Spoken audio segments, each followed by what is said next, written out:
see, terrible people have mastered the art of making love seem confusing. They feed you little bits of affection mixed with cruelty, keep you guessing, make you doubt yourself. But real love isn't a guessing game. When someone genuinely loves you, you don't spend your night staring at your phone, wondering what you did wrong. You don't make excuses for their behavior or try to decode their mixed signals. The confusion you're feeling? That's not love. That's manipulation. Let me tell you about these masters of deception. They'll tell you they love you, then disappear for days. They'll promise you the world, then act like those promises never existed. When you confront them, they'll tell you you're being too sensitive, too needy, too demanding. They'll make you feel crazy for wanting basic decency. And the whole time, they'll claim they're just complicated or dealing with their own issues. Don't fall for it. Someone who truly loves you won't leave you wondering where you stand. These people have a playbook, and once you understand it, you'll see through their game. They start by love bombing you, showering you with attention, making you feel special, learning everything about you. Then comes the slow withdrawal, the subtle criticisms, the hot and cold behavior. They'll build you up just to tear you down, keep you off balance, make you desperate for their approval. And here's their favorite trick. They'll act just good enough, just often enough, to keep you hoping things will change. Watch how they operate in relationships. They're experts at making their partners feel like they're walking on eggshells. One day, they're perfect. The next, they're distant. And you never know which version you're going to get. They'll cheat on you, then convince you it was somehow your fault. They'll lie to your face, then call you paranoid for not trusting them. The pattern is always the same, but they'll have you believing your situation is unique, that you just need to try harder to understand them. The most dangerous thing about these people is how they use your own emotions against you.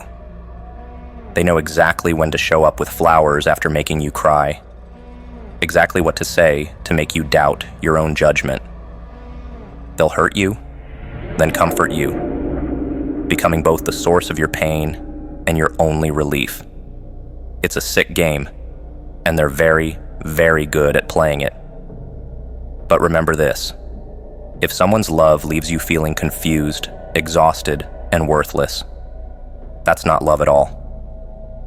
These manipulators love to keep you in a state of constant uncertainty. They'll give you just enough hope to stay, just enough doubt to never feel secure. They'll make grand gestures when they feel you pulling away, then revert to their cruel behavior once they know you're hooked again. They're like drug dealers, carefully controlling your supply of affection to keep you addicted. But real love isn't about control. It's about freedom to be yourself without fear. Pay attention to how they handle your success and happiness. A person who truly loves you will celebrate your achievements. But these toxic individuals, they'll find ways to diminish your joy, make snide comments about your dreams, try to convince you that you're not good enough. They'll isolate you from friends and family, making themselves your only source of validation. Why? Because their power over you depends on your self-doubt.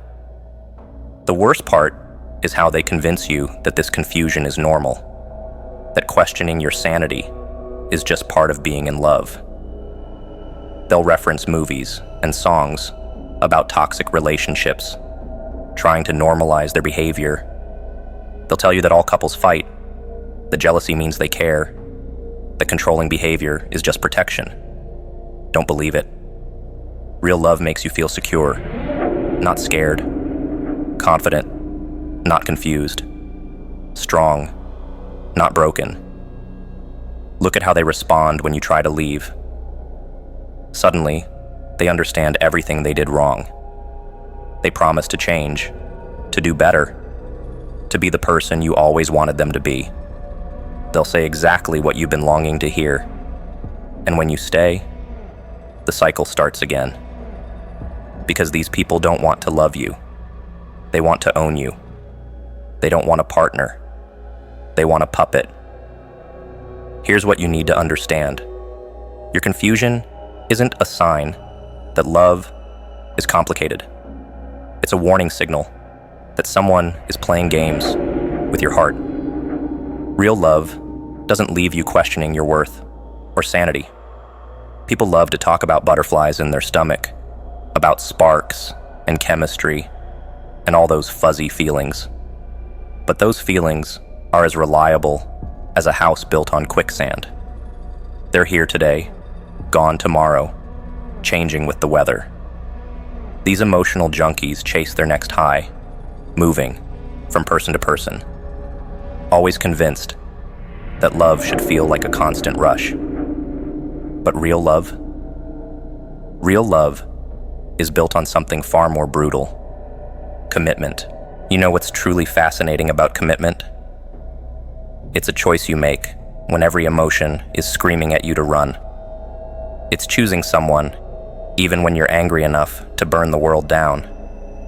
It's staying even when the butterflies have died and the sparks have faded. Society has sold you this fairy tale about love being some magical feeling that makes everything perfect. But real love is looking at someone's flaws, their darkness, their chaos, and deciding to stay anyway. Let me tell you about the people who claim their love faded away. They'll tell you they fell out of love, like it's something that happens to them, some force beyond their control. These are the same people who treat relationships like disposable cups, use them while they're convenient, throw them away when they're empty. But here's what they don't understand. Real love isn't something that happens to you. It's something you build, brick by brick, day by day, especially on the days when you don't feel like it. The most dangerous lie people tell themselves is that love should always feel good. That's not love. That's addiction. Real love is getting up at 3 a.m. to drive someone to the hospital. It's sitting through their family gatherings, even when you'd rather be anywhere else. It's choosing them again and again, especially when it's hard. These feelings people chase, they're just chemicals in your brain, as meaningless as sugar rush. But commitment, that's a decision your mind makes that your heart has to follow. Here's what makes me laugh about modern relationships. Everyone's so focused on how they feel right now, this minute, this second. They treat their emotions like breaking news updates, constantly checking in. Do I still love them? Am I still happy? Is this still what I want? They're so busy monitoring their feelings that they miss the whole point. Love isn't about how you feel. It's about what you do. It's about the choices you make when those feelings aren't there to guide you. Watch how people crumble when the honeymoon phase ends. When the excitement fades, when routine sets in, when real life starts showing its ugly face. That's when you see who really understands love and who's just been playing at it. The ones who think love is about feelings, they run. They start looking for their next hit of excitement, convinced that real love shouldn't feel this normal. But the ones who understand commitment, they stay. They build. They create something real from the ashes of those burnt-out feelings. The real test of love isn't how strongly you feel it. It's what you're willing to sacrifice for it. Anyone can love when it's easy, when everything's perfect, when your partner is being exactly who you want them to be. But real love, Real love is choosing someone even when they're being their worst self. It's sacrificing your pride, your comfort, sometimes even your own happiness for something bigger than yourself. That's the kind of love that people today are too weak to handle. Most people treat commitment like a prison sentence.